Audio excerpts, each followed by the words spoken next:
الحمد للہ وبک نستعین والصلاة والسلام علی سید الانبیاء والمرسلین اما بعد فاعوذ باللہ من الشیطان الرجیم بسم اللہ الرحمن الرحیم انا نحن نزلنا الذکر وانا له لحافظون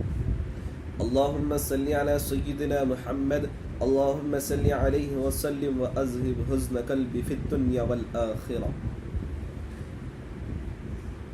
عزیزان گرامی قدر، آپ نے بدنام زمانہ وسیم رضوی کو سنا ہوگا کہ کس قدر اس نے اپنے دل کا زہر اور اپنی زبان کا زہر اگلا ہے اور مسلمان کے مدارس کے خلاف زہر اگلا اور حسد اور دشمنی کو ظاہر کیا۔ انہیں کہا کہ قرآن کی 26 صورتیں اور آیتوں کو نکال دیا جائے، ریمو کر دیا جائے، جو دہشت گردی کا اور آتنکواد کا درس دے رہی ہے، اس کی تعلیم دے رہی ہے۔ قرآن پہ اعتراضات کیا اور مزید فرمانے لگا، سوال کرنے والے کے جواب میں کہنے لگا کہ محمد صلی اللہ علیہ وسلم کے بعد اس میں آپ صلی اللہ علیہ وسلم کا نام بھی انہیں صحیح سے نہیں لیا، کہ تینوں خلفاء ابو بکر، عمر اور عثمان، ان کا بھی نام، ان اصحاب کا نام بدتمیزی سے لیا رضی اللہ عنہم اجمعین۔ انہوں نے قرآن کو لکھا، اس میں تبدیلی کی، کچھ اضافہ کیا اور اس کو لوگوں میں عام کیا، اور اسلام کو جو ہے تو طاقت کی بنیاد پر پھیلایا گیا۔ اس سے میں کہنا چاہتا ہوں کہ اگر تو آپ صلی اللہ علیہ وسلم کی سیرت کا مطالعہ کرتا، صحابہ کی سوانح حیات پڑھتا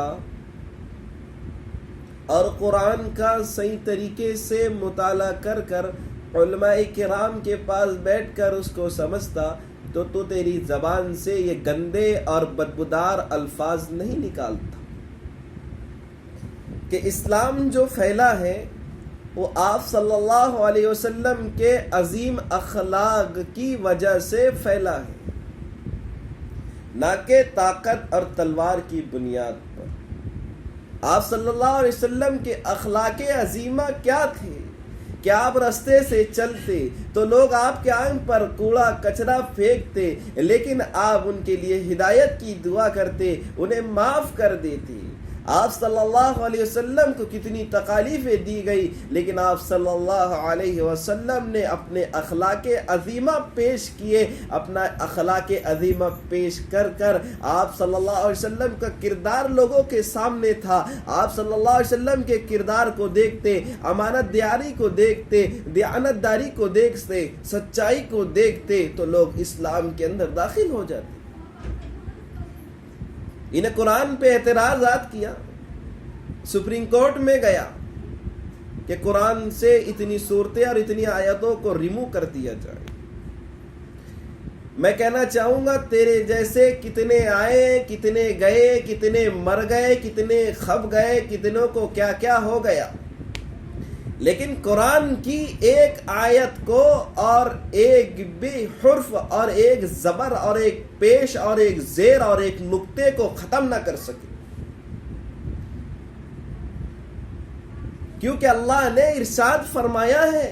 اِنَّا نَحْنُ نَزَّلْنَا الذِّكْرَ وَإِنَّا لَهُ لَحَافِظُونَ۔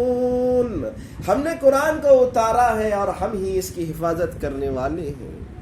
یہ من جانب اللہ ہے، یہ اللہ کی طرف سے نازل کردہ قرآن ہے جو آپ صلی اللہ علیہ وسلم پر نازل ہوا۔ مزید کہنے لگا کہ قرآن میں کچھ آیتیں اچھی ہیں اور کچھ آیتیں دہشت گردی کی تعلیم دے رہی ہے۔ کیا انہیں قرآن کو صحیح سے پڑھا ہے؟ قرآن تو امن کا پیغام ہے، اسلام کے معنی ہی امن ہے، اسلام امن کا درس دیتا ہے۔ لہذا اس کو قرآن کے اندر بھی شک ہے،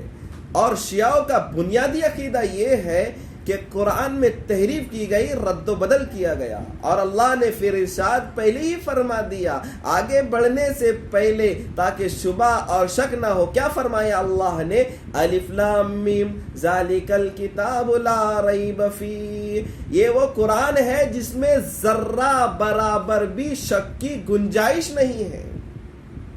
آگے بڑھنے سے پہلے اللہ نے الف لام میم ذالک الکتاب لا ریب فیہ کے ذریعے سے تنبیہ فرما دی کہ یہ وہ قرآن ہے جس میں ذرہ برابر بھی شک اور شبہ نہیں۔ وسیم رضوی آگے یہ کہنے لگا کہ مسلمانوں کے بچوں کو مدرسے میں لے جا کر ان کی ذہنیت کو دہشت گرد بنایا جا رہا ہے، ان کو دہشت گرد کی تعلیم دی جا رہی ہے۔ وسیم رضوی، میں تیرے سے چیلنج کرتا ہوں کہ تو آ ہمارے مدارس میں بیٹھ کر ہمارے اساتذہ کرام سے درس حدیث سن، درس قرآن سن اور فقہ کے مسائل کو سن کہ تجھے آپ صلی اللہ علیہ وسلم کے اخلاق بھی معلوم ہوں گے، قرآن کی تعلیم سے تو آگاہ ہوں گا، حدیث مبارکہ سے تو آگاہ ہوں گا، پھر تو اپنے دل میں ایک اطمینان محسوس کرے گا۔ اپنے اندر تو نے مسلمانوں کے مدارس کے اور علماء کرام کے خلاف زہر بھر رکھا ہے، اس لیے تو ایسی گندی گندی باتیں اور تیری گندی ذہنیت کو ظاہر کرتا ہے، تو اپنی زبان سے زہر اگلتا ہے، تو ناگ اور سانپ سے زیادہ زہریلا انسان ہے، تو ہندوستان اور بھارت کے بھائی چارہ کو ختم کرنا چاہتا ہے، تو جو ہے تو دنگے فساد کرانا چاہتا ہے، تو چاہتا ہے کہ اس ہندوستان اور بھارت میں دنگے فساد ہو، لوگ اپنی جان دے،